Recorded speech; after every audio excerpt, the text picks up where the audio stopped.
Hi, everybody. This is Voices of Transition, the podcast, and today we are with Teddy Katono. Welcome, Teddy, and thank you so much for making time for this. Thank you for having me. Can you introduce yourself and tell us about your background, what you do? Okay. My name is Teddy Katono. I'm a youth conservationist and environmental activist from Kenya. I'm very passionate about environmental conservation, community empowerment, and sustainable agriculture. For the last 7 years, I have dedicated my time and career in addressing food insecurity and climate resilience in vulnerable communities across Kenya, from the shores of Lake Victoria to the beaches of the Indian Ocean and the highlands of Kenya. My work matters because it does help bridge the gap between environmental restoration and human well being, ensuring that communities that I work with not only survive but thrive in the face of climate change. Yes, trying to make them more resilient. Yeah, that's a beautiful labor that you Mm, do there. Um, Thank you. I want to ask you also, what are you passionate about in this context? What moves you to do all this work? What moves me? I can start by saying uh,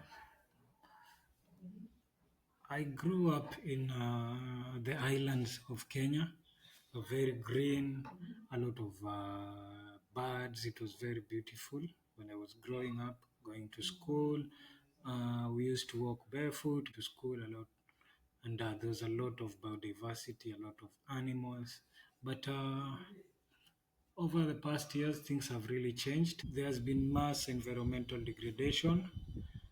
Uh, Trees are being felled for charcoal burning. My family members, like my uncles who are fishermen, the fish catch have reduced generally. There's been erratic rains due to the drought conditions that are happening in the country. And to show why I'm into this, I've really been moving around the country and working around organic farming and or agroecology has really helped me see how our little efforts can really help us face climate change and be resilient.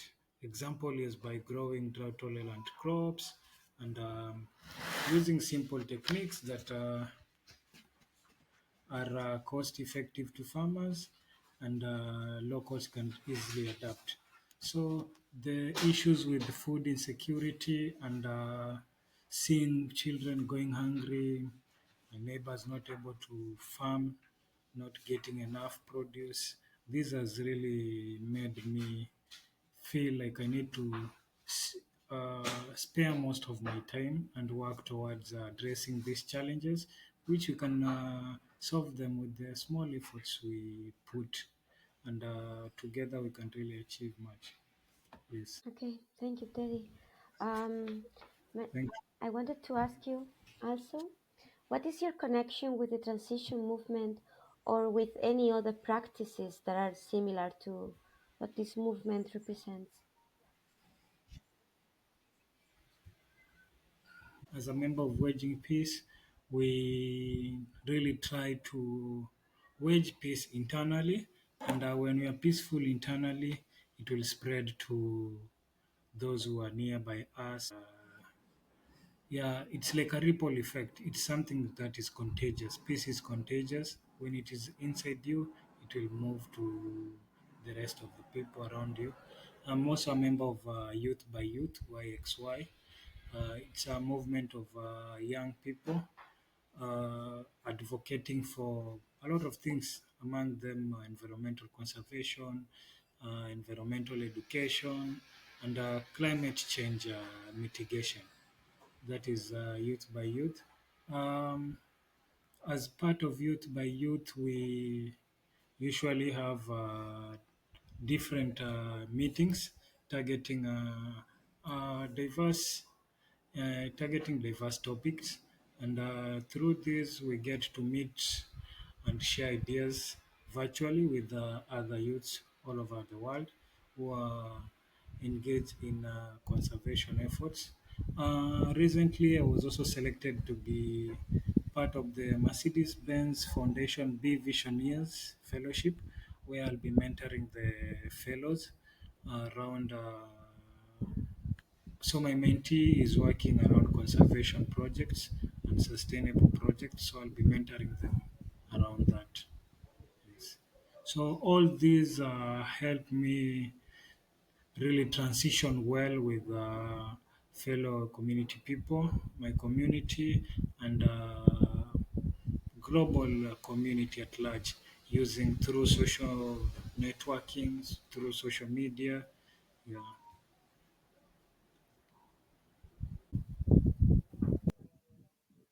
Thank you, Teddy. What are your wishes for your storytelling journey? What would you like your message to achieve?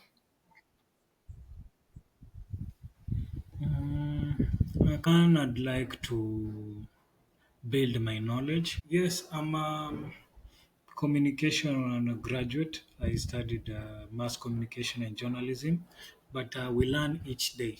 So I believe through this I'll get to establish more networks, and besides that, I'll be in the forefront on sharing the environmental impacts and success stories within my communities and the projects that I work with. Besides that, I'll also be able to deeply resonate with the community, because before sharing their stories, uh, I'll have to resonate with them well and be able to share these stories as a first-hand information directly the way issued by the community members. With my storytelling journey, I also wish to really grow and share my experience with the young people in the same field, and also be able to share how simple efforts can really help address the issues of climate change and ensure that we are resilient. Also, in the past few years, in 2021, I was working in Western Kenya, somewhere called Vihiga County, and I worked with the Community Forest Association, where we planted over we planted over 20,000 indigenous trees seedlings. So these trees from 2021, we did a survey just to know how they are faring, their growth, if they have survived in the forest. So these, we planted them in a hill called Misango Hills, and through this storytelling journey, I noticed that these little efforts and these little activities that we do really need to be shared with other people, so that they can know that whatever they are doing, no matter how small it is, really makes sense and adds value to our environment and change the ecosystem. In 2023, I went to visit that restoration area where we planted those trees, and I was very happy to notice that in the wild, when trees are left to grow, nature really grows very fast. And apparently, trees that are planted in the wild and are just left to grow wildly with maintenance here and there really grow faster than the ones we plant at home. So that just shows that naturally regeneration is very possible, and it's those small efforts need to be shared. So my journey in storytelling, I really like to write more impact stories, share more success and the challenges. Besides the successes, the challenges that communities encounter, and these challenges may not be similar in other areas, but in one way or the other, communities resonate, and they may find creative ways, flexible ways to solve these challenges. Yeah, so I believe with this storytelling journey, I may really be able to move forward and also produce films and short stories, also training guides from what I'm seeing community members doing and from the best practices from these small efforts they are doing. Yeah.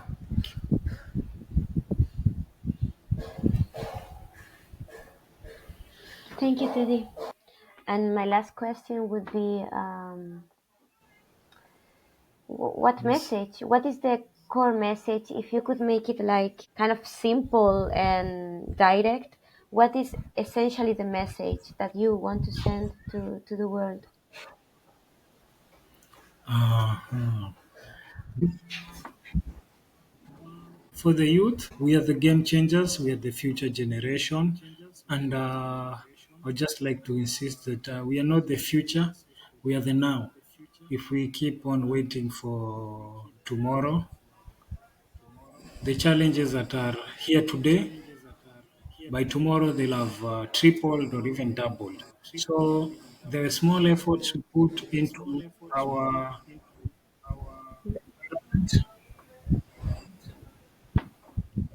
really makes a big difference. Also, I've been working with schools and community groups, training them on permaculture. This is generally agroecology or organic farming techniques. Mostly, we help them establish kitchen gardens. This we do through demonstration gardens. We get a group of women or youths together.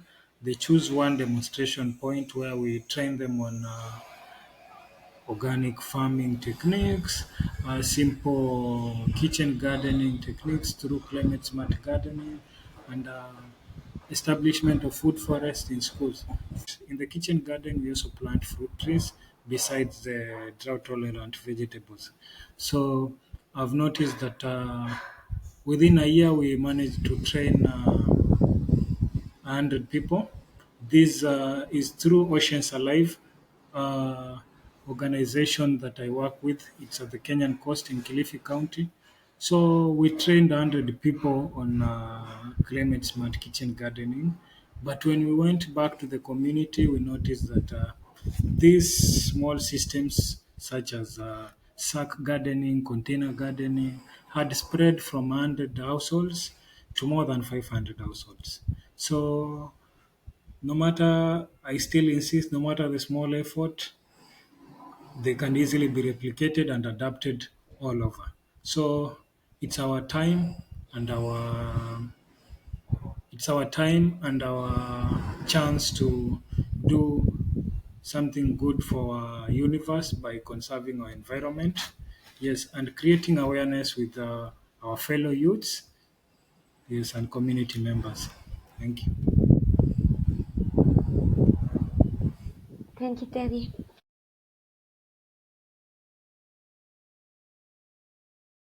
My name is Teddy Katono. I work with Oceans Alive as the permaculture development assistant. We work with women groups and schools, empowering them on climate smart kitchen gardening to improve their household nutrition and food security. Solution Lab 2, climate smart backyard kitchen gardening for local communities. I would say it has been a success because when we started, we did a baseline survey of 119 households, and we noted that leafy green consumption was 3 times per week. But when we conducted the endline survey, the number had increased to at least 7 times per week. And again, from our baseline survey, we noted that households that were selling leafy greens were only 20%. But from the endline survey, over 50% are selling the leafy greens from their own gardens. From the Solution Lab 2, women say that since the nutrition of their children has improved, they see their behavior has changed positively. and most cases they don't engage in mischievous activities in the village and community. In their schoolwork, the meals frequency has improved because before they were only having 2 or 1 meal a day, but with the presence of leafy greens in their gardens, they can sell them and supplement their foods. This has improved their output in schools because they are able to concentrate more. Yes, I'm very proud of the results and what I've seen in the community, because the households that we visited during the baseline and their state was not that good compared to when we were conducting the endline survey. There's tremendous changes. Like I can quote one lady from Vipingo, Joyce. She's purchased some rabbits from the proceeds of leafy greens, and from the rabbits she's selling, and one rabbit can go for around 1,500 to 2,000, which is added advantage to their incomes. Another thing that I'm proud of with the results is that households have been able to increase their food frequency, which was a big challenge back then. And from the project, now they can have at least 3 meals in a day. Another result that I'm proud of is the wives of the fishermen are able to put food on the table because the seas are rough, there's no fishing, which is a very big advantage. Additionally, I can say that I'm proud of the project because I've seen cohesion in the village. There were group dynamics before, but right now the women are able to help each other. So there's cohesion among the group members. Group dynamics are very limited, reduced right now. And from this we can see that it has brought good relationships in the community, especially in the villages. Women can now help each other, especially our lead farmers. They're supposed to, after training them, they're supposed to train 10 more households. First, there were water tanks that were purchased for rainwater harvesting, and they have really helped the demonstration gardens.